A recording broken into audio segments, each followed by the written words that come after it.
Last week I've introduced you to the 4 steps, the 4 elements worth looking at if you want to achieve emotional freedom. And this week I've got something a little bit different. I've prepared 2 skills worth practicing if you want to regain control over your reactions, if you want to respond instead of reacting, which is a part of emotional freedom. Hello and welcome to my channel. My name is Anna. I'm a counselor and hypnotherapist, and here I share psychological knowledge and tips so you can understand yourself better and fulfill the potential that I believe you have. I hope you enjoyed this video. So both these skills are related to emotions, to emotional responses, because the behavior always follows. And the first one is being able to tolerate emotion that might feel uncomfortable. So what usually happens, if we experience an emotion that is difficult or perceived as negative, unwanted, or too automatic, reactions are usually act on it, react straight away as quickly as possible, or suppress it. So reacting might mean reacting out of anger, shouting, destroying something, for example.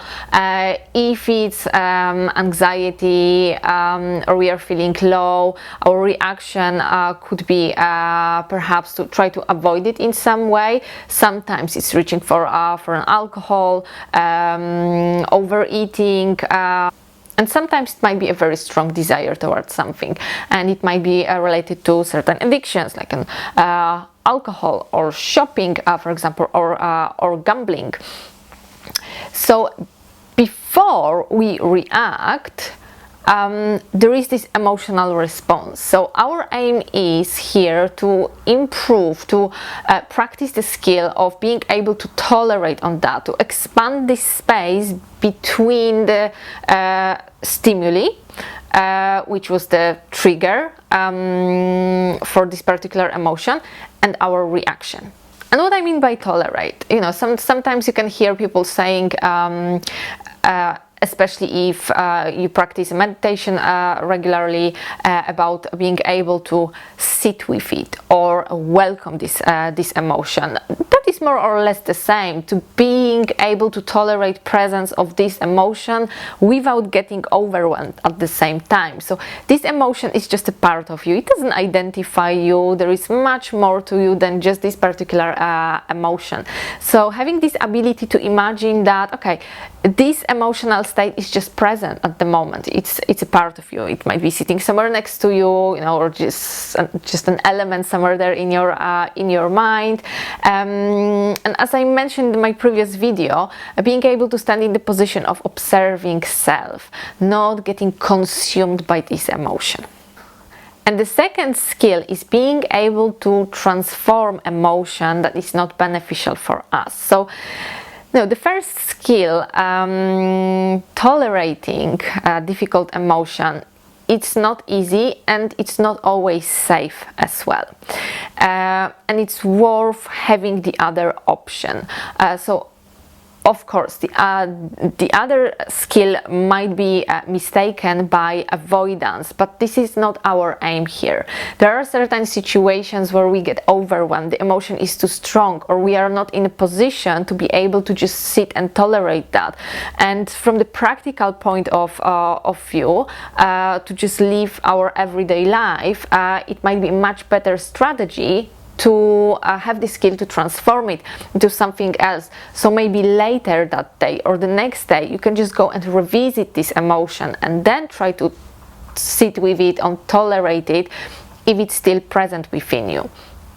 But before that, if it's too overwhelming, being able to transform it can be life-changing. It can change your attitude very quickly, and that is something that we talked about, that I talked about in the previous video as well. Our mind is quite often compared to a monkey that is just jumping around everywhere, and it's very, very difficult to control that. There is even a book, The Chimp Paradox, by Professor Steve Peters. If you are interested in this topic, and the chimp is basically our mind. So by using these techniques, we strengthen the muscle of being in control of this monkey. It's like training a little puppy puppy, it takes time. It's a process before it actually understands what we expect, what we actually want from this puppy. And some of these elements are important to keep this puppy safe. Okay, so as we know now what these two skills are, I will introduce you to a simple practice, so how you could actually use that in practice. And there are basically two ways, and I personally use these two techniques to apply it. One of them is meditation, and the other one, when I don't really have much time, doesn't really involve meditation. It's more of a reflection. It's more of something to remind yourself over and over again. So we will go in a minute for a process of very short practice, something that you could repeat, something that could be quite practical as well, and you can do that yourself. You don't really need a guided meditation for that, and you can do it as long or as short as you want. Okay, so just make yourself comfortable, sit with your back straight. Whenever you're ready, close your eyes and just start tuning in. Tuning into your breath, into your body.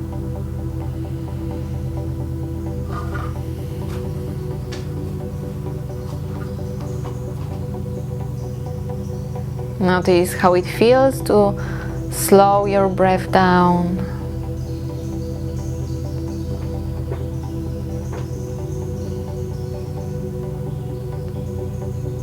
And set intention to take these few minutes just for you, to go inwards.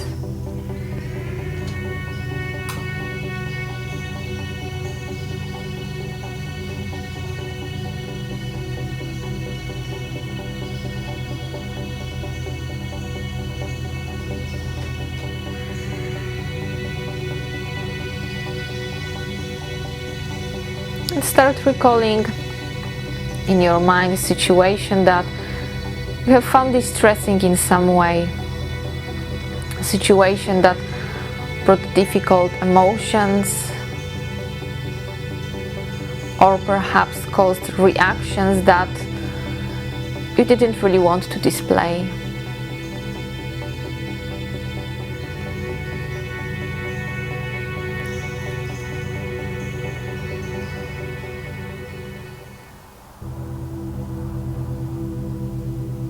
And you're just observing this situation, you're not taking part in it.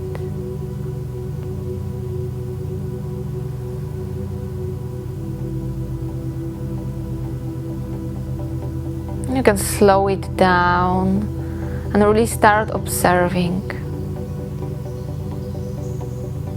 what is happening in your body.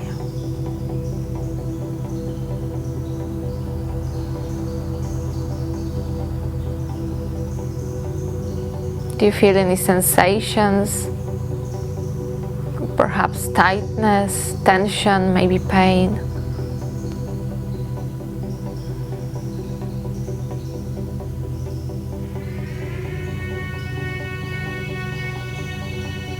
Just observe.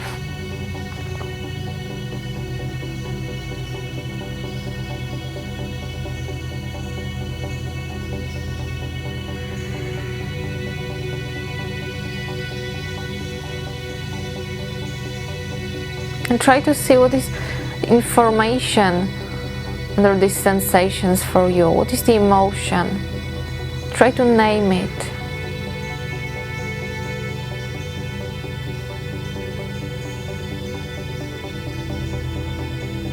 Is it anger or fear? Maybe sadness, despair?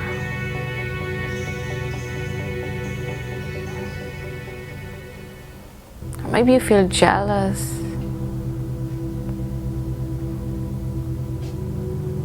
Just observe, just name it.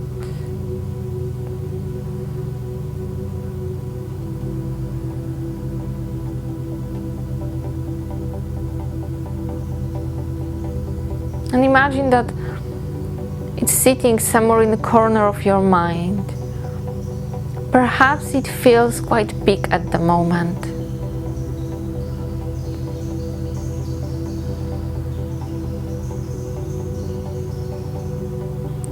Just observe it.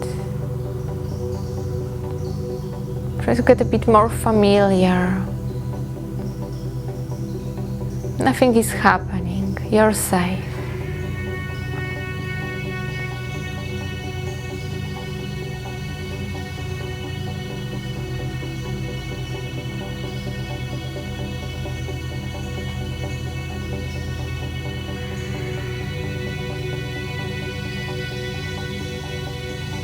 And here you can give yourself as long as you need. Just focusing on your breath. And at the same time, this emotion is there present. It is just a part of you.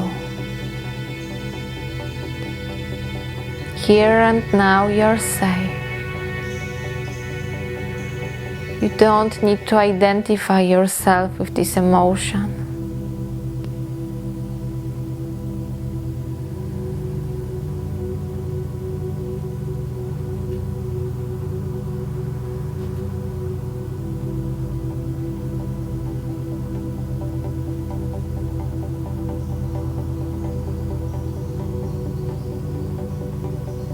Now we will start transforming it. So pay attention to the parts of your body that you feel the tension or pain or discomfort caused by this difficult emotion. And imagine this emotion as a dark smoke. Dark smoke causing you to feel stuck in it.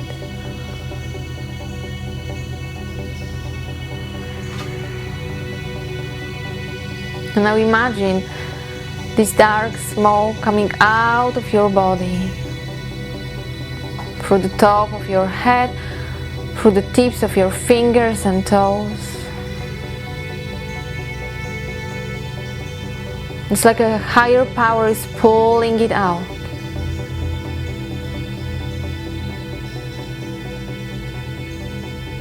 And it's all coming out straight into a transparent glass ball.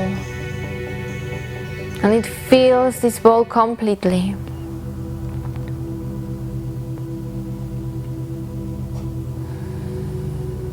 All the negative thoughts and feelings, everything that was causing you distress is inside of this glass ball. See it coming out. Let it go.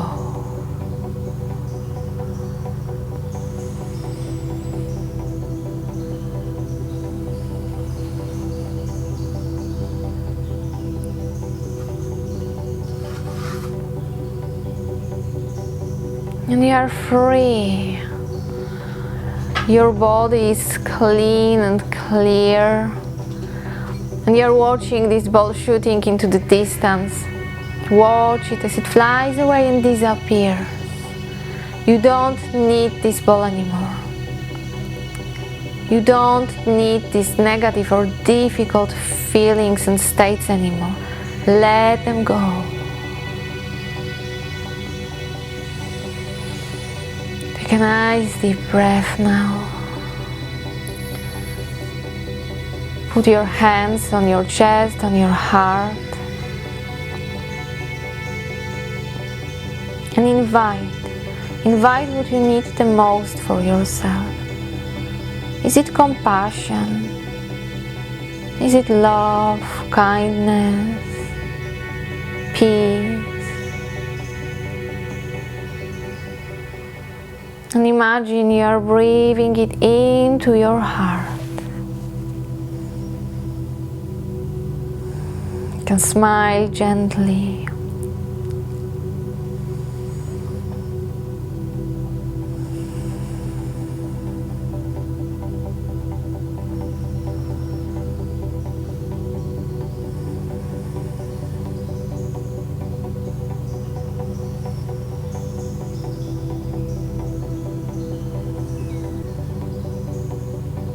All you need to do right now is to breathe in and out.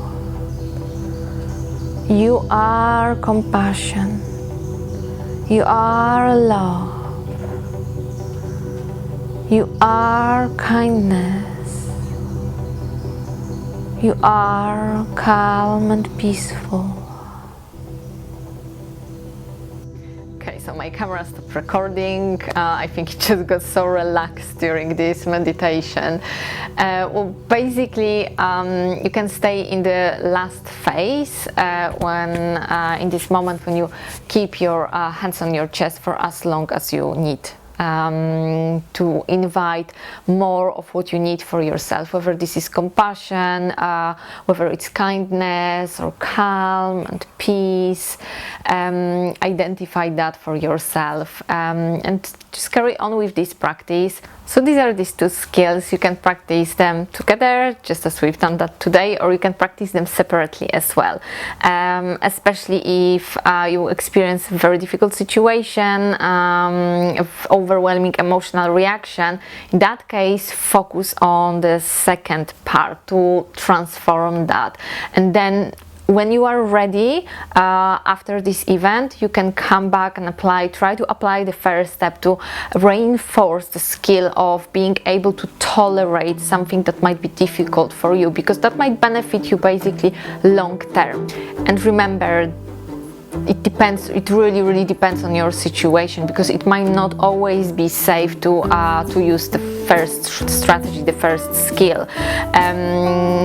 It would be still very beneficial to practice that, but it would be much better if you do that with an assistance of a therapist or counselor.